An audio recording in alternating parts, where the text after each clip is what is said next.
Afternoon students. आप लोगों ने अध्यावरणी तंत्र का पहला पार्ट पढ़ लिया था। आज हम लोग यहाँ पर अध्यावरणी तंत्र का दूसरा पार्ट पढ़ेंगे, या इस पार्ट में हम लोग कुछ इजी ट्रिक पढ़ेंगे। इजी ट्रिक क्या पढ़ेंगे? जैसा कि आप लोगों को हमने बताया था कि जो हमारी त्वचा होती है वो त्वचा जो है वो 3 स्तरों से बनी होती है, अधिचर्म, चर्म और अंतर त्वचा। तो हम लोगों ने कल यहाँ तक डिस्कस कर लिया था कि अधिचर्म में जो है वो 5 भाग पाए जाते हैं। कौन कौन से भाग पाए जाते हैं? सबसे पहला आपको हमने बताया था कि सबसे जो ऊपरी भाग होता है, अधिचर्म का जो ऊपरी स्तर होता है, उसको हम लोग बोलते हैं कड़ी स्तर। दूसरा जो होता है उसको हम लोग स्वच्छ स्तर बोलते हैं। जो तीसरा है उसको कणी स्तर बोलते हैं। जो चौथा होता है उसको स्थूल स्तर बोलते हैं। जो पांचवा होता है उसको अंकुरण स्तर बोलते हैं। लेकिन इनमें क्या होता है, इन नामों को याद करने में थोड़ा सा कंफ्यूजन क्रिएट रहता है। जब कंफ्यूजन क्रिएट रहता है तो इनको याद करने के लिए हमें आज एक ट्रिक आपको बतानी है जिससे आप इनको ईजी वे में याद कर सकते हैं। कैसे याद करेंगे देखिए जरा इसको। जैसे मान लीजिए, इसको याद करने से पहले आपको एक चीज़ ध्यान देनी होगी, थोड़ी सी एक स्टोरी बनानी है इसको याद करने के लिए। जैसे मान लो राम है, राम एक बेर का पौधा लगाता है, ठीक है। तो बेर का पौधा बीज से लगाता है, तो बीजों का सबसे पहले क्या होता है, अंकुरण होता है और अंकुरण से पौधा बनता है। तो सबसे पहले क्या हुआ, जैसे राम ने कोई बीज लगाया, बीज लगाने के बाद में इसमें अंकुरण हुआ और अंकुरण से पौधा बन गया, फिर इसमें फल बन गए। अब देखिए क्या है, सबसे पहले बीज लगाया तो बीज लगाने के क्या बाद हुआ, पौधे का अंकुरण हो गया। जब पौधा अंकुरण हुआ, बड़ा हुआ, तो उसमें क्या है, बेर का पौधा था तो उसमें से कांटे दिखाई देने लगे। फिर पौधा और बड़ा हुआ तो क्या हुआ, उसमें फल लग गए। उसके बाद में क्या हुआ, फल जो है वो पक जाते हैं। अब देखिए इसको हम लोग कैसे अपनी जो है ट्रिक से याद करते हैं। हमने बताया था सबसे पहला जो अधिचर्म होता है, उस अधिचर्म में जो सबसे ऊपरी भाग होता है वो कहलाता है किण स्तर, और जो सबसे नीचे का भाग होता है वो कहलाता है अंकुरण स्तर। तो हमें यहाँ पर देखना, हम लोग बात करते हैं सबसे नीचे की। तो सबसे पहला जो है जब पौधे का अंकुरण होता है, तो अंकुरण से मीन्स हो गया आपका अंकुरण स्तर। दूसरी बात, इसके ऊपर कौन सा स्तर होगा, देखिए कांटे, कांटे का मतलब होता है शूल।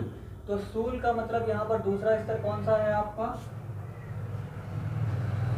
शूल स्तर। उसके बाद देखिए फिर फल लगते हैं। तो जब बेर में फल लगते हैं तो वो गोल होते हैं। गोल हम मान लेते हैं कि कोई कण है या पार्टिकल्स है, तो हम लोग इनको क्या बोल देते हैं, नंबर तीसरा है आपका कणी स्तर। उसके बाद देखिए जब ये पकने लगते हैं, पकने का मतलब है कि फल अच्छे हो गए। अब अच्छों का मतलब यहाँ पर ये हो गया कि नंबर 4 स्वच्छ स्तर।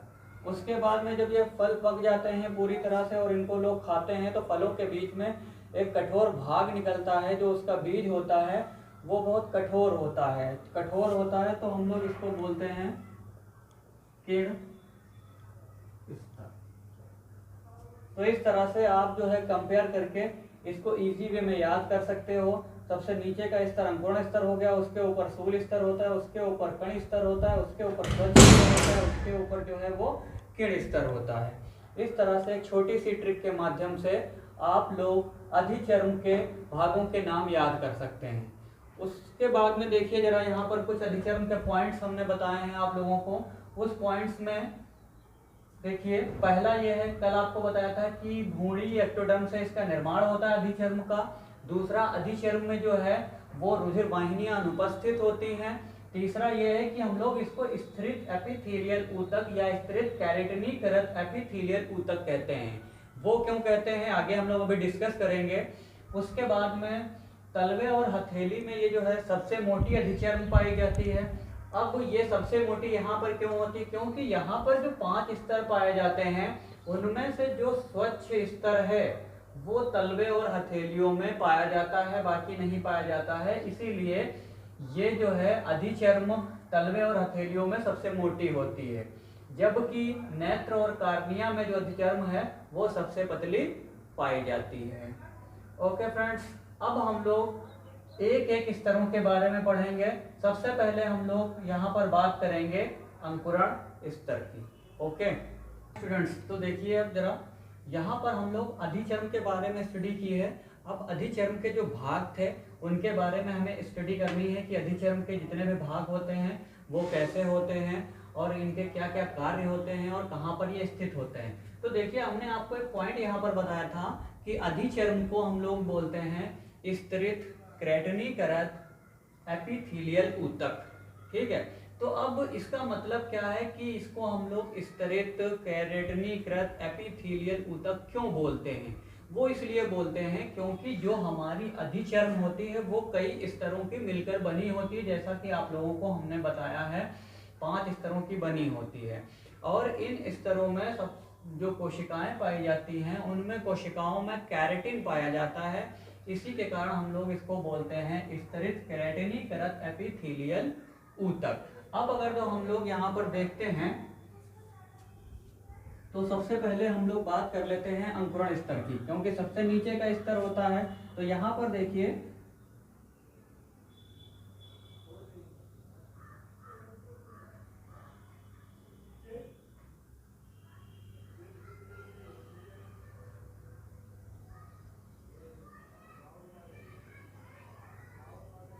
यह है आपका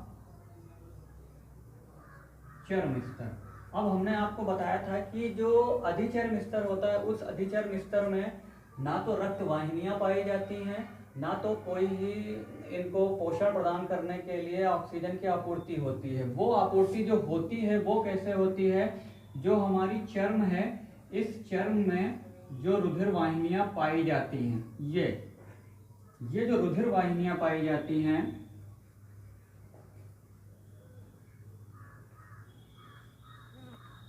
ये रुधिर वाहिनियां चर्म में उपस्थित होती हैं, और हमारे ऊपर का जो अधिचर्म का भाग है उसका जो पहला स्तर है जिसे हम लोग बोलते हैं अंकुरण स्तर, इस स्तर को रक्त उपलब्ध कराते हैं और कार्बन डाइऑक्साइड उपलब्ध कराते हैं, यानी कि यहाँ से इसको जो है पोषण प्राप्त होता है। अब आगे अगर तो हम लोग देखते हैं तो जो हमारा अंकुरण स्तर जो है कितने भाग पाए जाते हैं, उन भागों में क्या क्या होता है। तो अभी तक हमने आप लोगों को बताया था कि जो हमारा अधिचर्म है उसका सबसे जो आधारी भाग होता है जिसे हम लोग अंकुरण स्तर बोलते हैं, वो अंकुरण स्तर जो है वो चर्म से पोषण प्रदान करता है, ऐसे समझ लीजिए। अब अंकुरण स्तर जो होता है वो किस प्रकार की कोशिकाओं का बना होता है? तो यहाँ पर देखिए, अंकुरण स्तर जो होता है वो स्तंभाकार कोशिकाओं का बना होता है।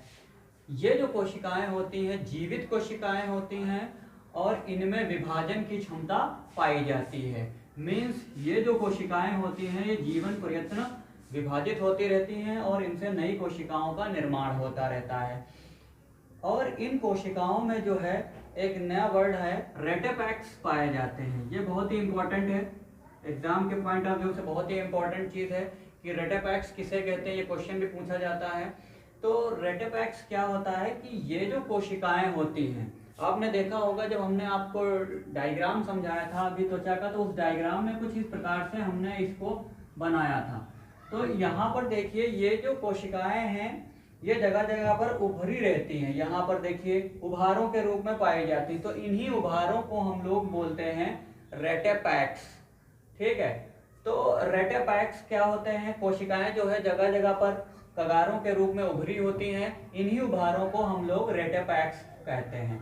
अब देखिए आगे जो हमारा अंकुरण स्तर है उसमें 4 प्रकार की कोशिकाएं पाई जाती हैं। सबसे पहली जो कोशिकाएं हैं उनको हम लोग बोलते हैं केराटिनोसाइट कोशिकाएं। कैसी कोशिकाएं होती हैं? जैसा कि हमने बताया था कि ये स्तर जो है वो स्तंभाकार कोशिकाओं का बना होता है। तो इस प्रकार से कोशिकाएं बनी रहती हैं, इनमें बीच में एक पदार्थ पाया जाता है जिसको हम लोग बोलते हैं केराटिन। ठीक है, तो केराटिनोसाइट्स क्या करती हैं? केराटिन का निर्माण करती हैं।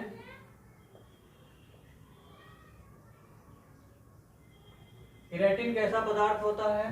केराटिन निर्जीव पदार्थ होता है तथा जलरोधी होता है।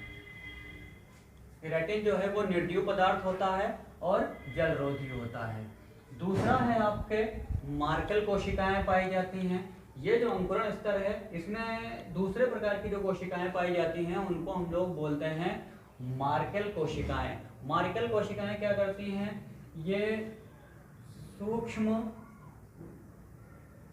उद्दीपनों को ग्रहण करती हैं। जो भी उद्दीपन होते हैं, मतलब जो भी फीलिंग्स होती हैं, हल्की सी उन फीलिंगों को महसूस करने का या ग्रहण करने का जो कार्य होता है वो मार्केल कोशिकाएं करती हैं। उसके बाद में है माइक्रोफेगस। माइक्रोफेगस ये विशेष प्रकार की कोशिकाएं होती हैं। ये कोशिकाएं, माइक्रोफेगस कोशिकाएं अपशिष्टों को ग्रहण करने का काम करती हैं। अपशिष्टों को ग्रहण करने का कार्य करती हैं। और सबसे लास्ट में जो कोशिकाएं हैं जिनको हम लोग बोलते हैं मेलेनोसाइट्स। अब मेलेनोसाइट्स कोशिकाएं जो है ये जो है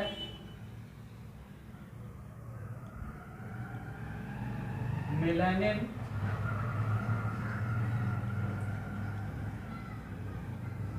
नामक पदार्थ का निर्माण करते हैं। ये मेलानिन क्या है, ये एक वर्णक पदार्थ होता है जिससे त्वचा का रंग गोरा या काला होता है। तो यहाँ पर देखिए, अभी हमने आपको जो बताया था कि जो हमारा अंकुरण स्तर है उसमें 4 प्रकार की कोशिकाएं पाई जाती हैं। चारों प्रकार की कोशिकाएं हमने आपको डिफाइन कर दिया है। एक तो है आपकी केराटिनोसाइट्स जो केराटिन का निर्माण करती हैं, जो एक निर्जीव तथा जलरोधी पदार्थ होता है। दूसरी है आपकी मार्केल कोशिकाएं जो सूक्ष्म उद्दीपनों को ग्रहण करती हैं। तीसरी है माइक्रोफेगस जो अपशिष्टों को ग्रहण करती हैं। और जो चौथी कोशिकाएं हैं जिन्हें हम लोग बोलते हैं मेलेनोसाइट्स जो मेलानिन पदार्थ का निर्माण करती हैं। मेलानिन है क्या, मेलानिन एक रंजक वर्णक है जो हमारी त्वचा को गोरा या काला रंग प्रदान करता है। अब बात यह आती है कि आपने देखा होगा कि कुछ मनुष्यों का रंग गोरा होता है, कुछ मनुष्यों का रंग काला होता है। तो क्या उनमें मेलेनोसाइट्स कम पाई जाती हैं या ज़्यादा पाई जाती हैं? तो नहीं, जितने भी मनुष्य होते हैं लगभग सभी मनुष्यों में जो मेलेनोसाइट्स हैं वो समान पाई जाती हैं। मेलेनोसाइट्स समान पाई जाती हैं, परंतु इनमें जो मेलानिन बनने की जो दर है वो सभी में अलग अलग है। या हम लोग ये कह सकते हैं कि जो मेलानिन है वो अलग अलग मात्रा में बनता है और इसी के कारण जो है वो लोगों में वर्ण भिन्नता पाई जाती है। तो यहाँ पर ये हो गया अंकुरण स्तर। अब जैसा कि हमने बताया था कि ये जो है अंकुरण स्तर जो है वो कैसा बना हुआ है, स्तंभाकार कोशिकाओं का बना हुआ है। इन कोशिकाओं को हम लोग इसीलिए हम लोग क्या करते हैं, इसमें केराटिन पाया जाता है। ये एक जीवित स्तर होता है। जब जीवित स्तर होता है तो जो इसकी कोशिकाएं होती हैं वो विभाजित हो जाती हैं। विभाजित होने के बाद में नई कोशिकाओं का निर्माण करती हैं। तो जो पुराना स्तर होता है वो ऊपर की तरफ शिफ्ट हो जाता है और नई जो है एक परत नीचे की तरफ बन जाती है। तो ये जो है मान लो आपका अंकुरण स्तर हो गया, यहाँ पर ये चर्म हो गया, ये चर्म का पहला हो गया अंकुरण स्तर। अंकुरण स्तर की क्या थी, इसमें 4 प्रकार की कोशिकाएं पाई जाती थी। एक तो है केराटिनोसाइट्स, दूसरी कोशिकाएं पाई जाती थी मार्केल सेल, तीसरी को पाई जाती थी माइक्रोफेगस और चौथी पाई जाती थी मेलेनोसाइट्स। फिर क्या होता है आगे, कोशिकाएं जो है इसकी विभाजित हो जाती हैं। विभाजित होने के बाद में एक नया स्तर बन जाता है। अब नया स्तर कौन सा स्तर होता है, इस स्तर को हम लोग बोलते हैं शूल। हाँ, हम लोगों ने अंकुरण स्तर पढ़ा। अंकुरण स्तर के बाद में देखते हैं कि कोशिकाएं विभाजन करती हैं। विभाजन करने के बाद में नया स्तर बन जाता है। जो स्तर है, नया स्तर नीचे की तरफ रहता है और पुराना जो स्तर होता है वो ऊपर की तरफ शिफ्ट हो जाता है। अब विभाजन से जो नया स्तर बनता है उसको हम लोग बोलते हैं शूल स्तर। अब शूल स्तर क्या है, शूल स्तर की जो कोशिकाएं होती हैं वो जीवित कोशिकाएं होती हैं और बहुकोणीय तथा शाखित होती हैं। जीवित, बहुकोणीय तथा शाखित कोशिकाएं जो है वो शूल स्तर में पाई जाती हैं। और शाखित क्यों, क्योंकि ये कोशिकाएं इस तरह से होती हैं और एक दूसरे से मिली रहती हैं, जुड़ी रहती हैं, इसीलिए शाखाओं का निर्माण कर देती हैं। हम लोग शाखित कोशिकाएं बोलती हैं। ये जो जुड़ी होती हैं आपस में एक संरचना के द्वारा जुड़ी रहती हैं, इसको हम लोग डेस्मोसोम बोलते हैं, डेस्मोसोम।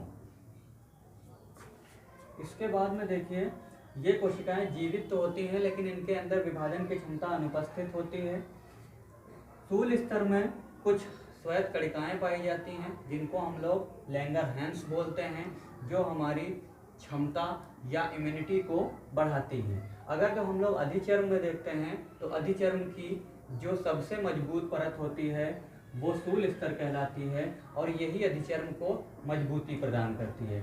उसके बाद में यहाँ लगातार कोशिका का विभाजन होता रहता है अंकुरण स्तर में और नए नए स्तरों का निर्माण होता रहता है, कोशिकाएं ऊपर की तरफ बढ़ती रहती हैं। तो स्थूल स्तर के बाद में फिर तीसरा स्तर आता है जिसे हम लोग बोलते हैं कण स्तर या स्ट्रेटम ग्रेनुलोसम। अब कण स्तर में क्या है, जो कणी स्तर है इसकी जो कोशिकाएं होती हैं वो मृत कोशिकाएं होती हैं और कणिकामय कोशिकाएं होती हैं। ठीक है, मृत कोशिकाएं और कणिकामय कोशिकाएं। जैसे यहाँ पर ये कोशिकाएं हैं, ये पूरी तरह से मृत कोशिकाएं हो जाएंगी, इनमें छोटे छोटे से कण पाए जाएंगे, तो इसीलिए हम लोग इनको कणिकामय कोशिकाएं बोलते हैं। अब ये जो कण होते हैं ये कण कैरिटोहाइलिन नामक प्रोटीन के होते हैं। इट इज वेरी इंपॉर्टेंट कि कैरिटोहाइलिन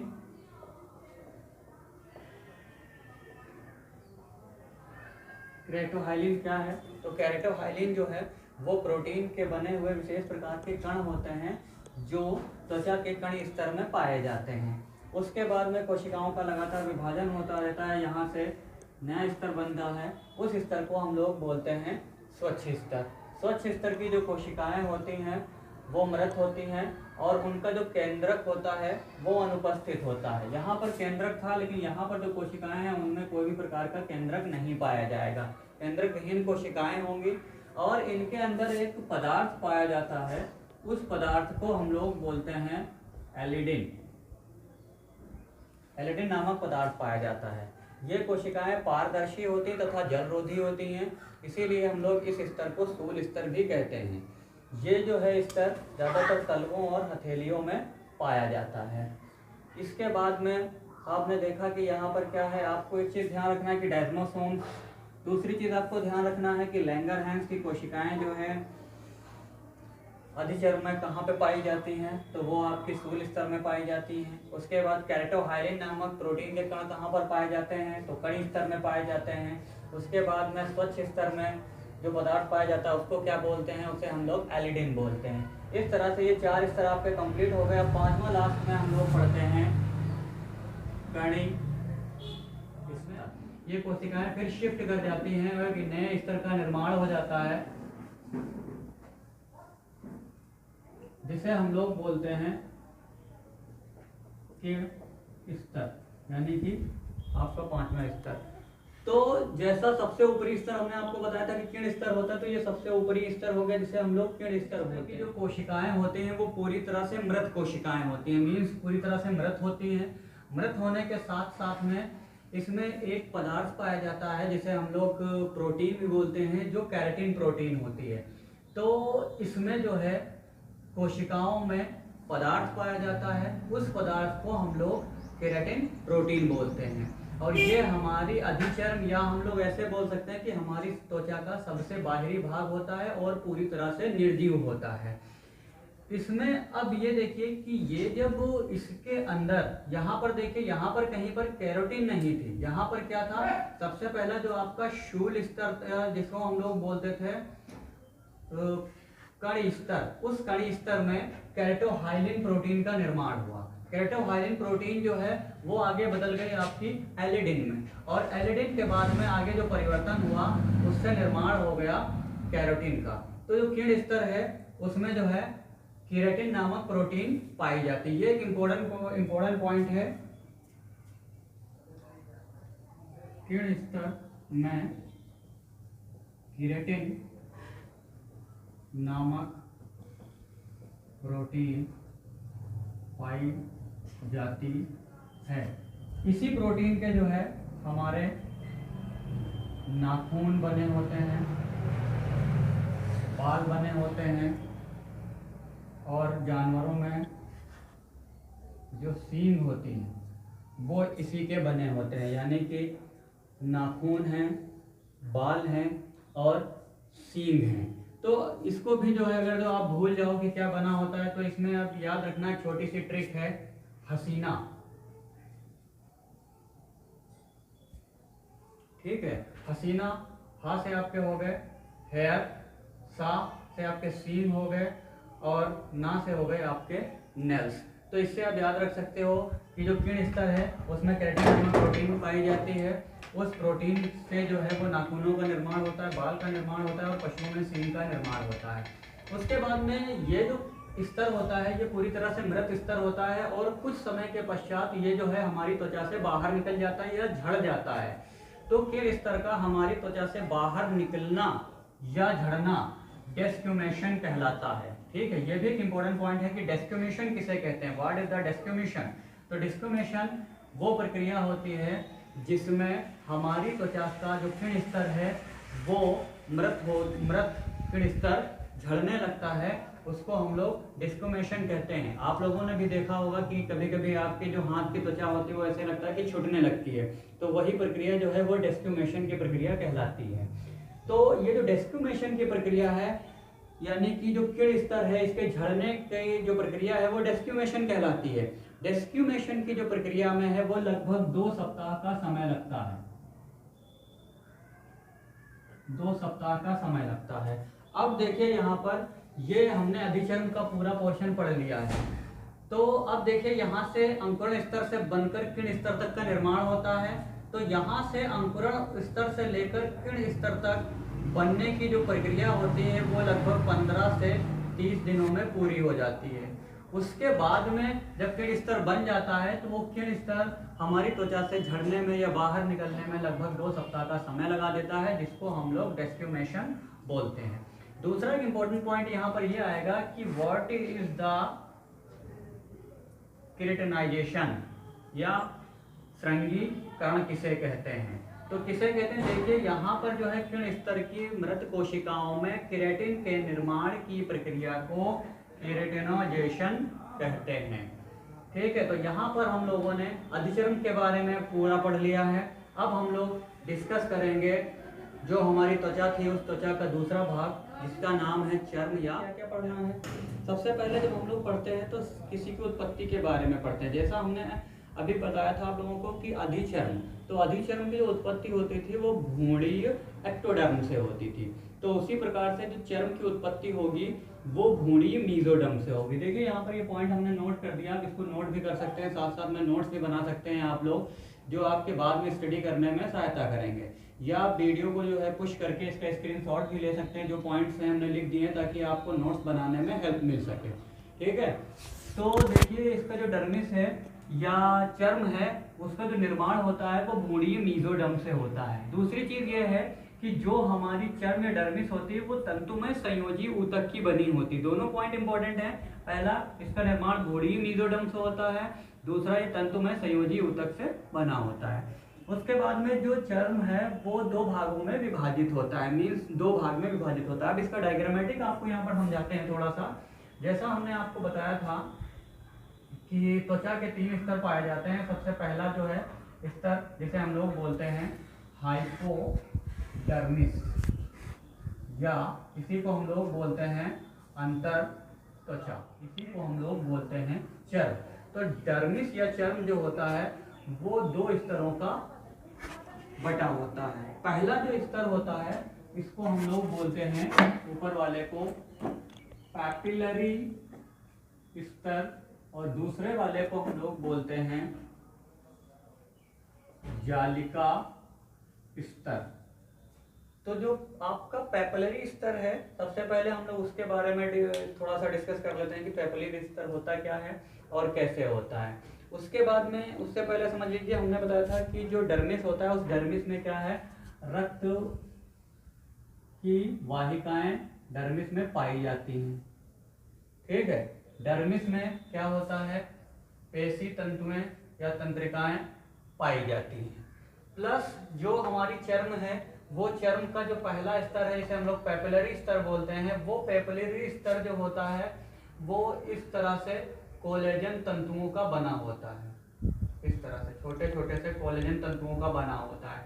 जो लचीले होते हैं, इन्हीं में रुधिर वाहिनियां भी पाई जाती हैं। ये स्तर जो होता है इस प्रकार से यहाँ पर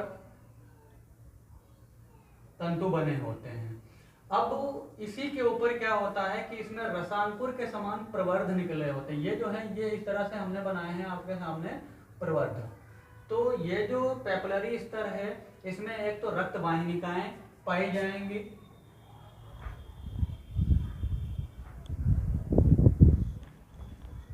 तंत्रिकाएं पाई जाएंगी, प्लस पतले कोलेजन तंतु पाए जाएंगे, लचीले कोलेजन तंतु पाए जाएंगे। और इसके जो ऊपर का पोर्शन होता है वो रसांकुर समान प्रवर्ध पाए जाते हैं। उन प्रवर्धों के ऊपर ही हमारी जो अधिचर्म होती है वो टिकी रहती है, यानी कि यहाँ पर ये जो है पोर्शन, इसी के ऊपर जो अधिचर्म होता है वो टिका रहता है। ये वाला पोर्शन हो गया आपका अधिचर्म। तो अब देखिए यहाँ पर स्टूडेंट्स आपके सामने सारी चीज़ें क्लियर हो गई हैं। अधिचर्म के बारे में तो हम लोगों ने पढ़ ही लिया है। अधिचर्म का ये पहला स्तर होता है जिसे हम लोग अंकुरण स्तर बोलते हैं, जो सबसे नीचे वाला स्तर था। अब देखिए यहाँ पर हम लोग पढ़ रहे हैं पेपिलरी स्तर। तो पेपिलरी स्तर में आपको सिर्फ इतना ध्यान रखना है कि पहली चीज़ तो यह है कि पेपिलरी स्तर में जो है रसांकुर समान प्रवर्ध या उभार पाए जाते हैं। इन प्रवर्ध या उभारों के ऊपर है हमारी अधिचर्म जो है वो टिकी रहती है या रुकी रहती है। दूसरी चीज़ ये है कि जो पेपिलरी स्तर होता है वो पतले कोलेजन तंतुओं का बना होता है, लचीले तंतु होते हैं, इसमें रुधिर वाहिनियां इसमें बहुत ज़्यादा पाई जाती हैं, प्लस तंत्रिकाएं पाई जाती हैं। तीसरी चीज़ अब ये ध्यान रखिएगा, जो हमारी फिंगरप्रिंट्स का निर्माण होता है वो सभी में डिफरेंट होता है। वो फिंगरप्रिंट्स का निर्माण जो है वो इसी स्तर के कारण होता है। दूसरी चीज़, जो डॉक्टर इंजेक्शन लगाते हैं या कहीं पर कट करते हैं तो त्वचा का पेपिलरी स्तर ही कट किया जाता है।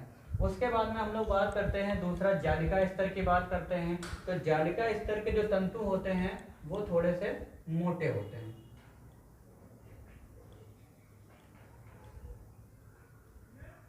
इस तरह से तंतु पाए जाते हैं, मोटे होते हैं, दूर दूर होते हैं तथा फैले रहते हैं। इस स्तर में बहुत सारी त्वक ग्रंथियां पाई जाती हैं, जैसे आपकी पसीना ग्रंथियां हो गई, वर्षण ग्रंथियां हो गई, बहुत सारी जो भी त्वचा की संबंधित ग्रंथियां होती हैं उन्हें हम लोग त्वक ग्रंथियां कहते हैं। ये अभी हम लोग त्वचा के व्युत्पन्न में पढ़ेंगे। तो ये सारी ग्रंथियां जो है वो यहाँ पर अधिक मात्रा में पाई जाती हैं। उसके बाद में देखिए जो हमारा ये स्तर है, ये स्तर चर्म को मजबूती प्रदान करता है। इस तरह से देखिए आपको त्वचा के दो भाग कंप्लीट हो गए हैं। पहला आपका अधिचर्म कंप्लीट हो गया है, दूसरा आपका चर्म कंप्लीट हो गया है। अब लास्ट में तीसरा पॉइंट हम लोग बात कर लेते हैं थोड़े से अंतर त्वचा के बारे में। तो अंतर त्वचा में क्या है, रक्त की वाहिकाएं भी पाई जाती हैं, नलिकाएं भी पाई जाती हैं, यहाँ पर तंत्रिकाएं पाई जाती हैं, प्लस ये वसी ऊतकों का बना हुआ स्तर होता है। वसी ऊतकों का बना हुआ स्तर होता है और एक लेयर बना लेता है जो हमारे शरीर में ताप नियंत्रण में सहायता करता है। ठीक है, इसका यही काम रहता है। प्लस बाहरी आघातों से भी जो अंदर के अंग होते हैं उनकी रक्षा करता है। तो इस तरह से आप जो है त्वचा के तीनों स्तरों के बारे में हम लोगों ने डीप स्टडी कर ली है। इसके बाद में हम लोग अब नेक्स्ट वीडियो में जो है वो पढ़ेंगे त्वचा के व्युत्पन्नों के बारे में। उसमें हम लोग हेयर्स मीन्स बाल के बारे में पढ़ेंगे, कुछ त्वक संबंधी ग्रंथियों के बारे में पढ़ेंगे। तो स्टूडेंट्स इस वीडियो को देखिए, इसको शेयर कीजिए, लाइक कीजिए और कमेंट कीजिए। अगर जो आपके कोई सुझाव हैं तो कमेंट बॉक्स में जाकर हमें बता सकते हैं। किसी और टॉपिक पे अगर जो आपको वीडियो चाहिए वो हमें बता दीजिए, तो उस टॉपिक का वीडियो आपके पास में उपलब्ध किया जाएगा। कुछ दिनों के बाद में आपको जो है इससे रिलेटेड और भी बहुत सारे वीडियोस अपलोड होते रहेंगे। ये जो वीडियोस हैं ये इस टाइप से वीडियो मॉडिफाई किए गए हैं जो आपके एग्ज़ाम में भी हेल्पफुल होंगे, प्लस साथ में अगर आप नीट की प्रिपरेशन करते हैं या और कोई भी कॉम्पिटिटिव एग्ज़ाम करते हैं तो उसमें भी ये वीडियोस आपके लिए हेल्पफुल होंगे। इसीलिए आप हमसे जुड़े रहिए और RR साइंस हब चैनल को सब्सक्राइब कीजिए और लेटेस्ट वीडियो ट्रिक्स के साथ में पाते रहिए। Thank you student.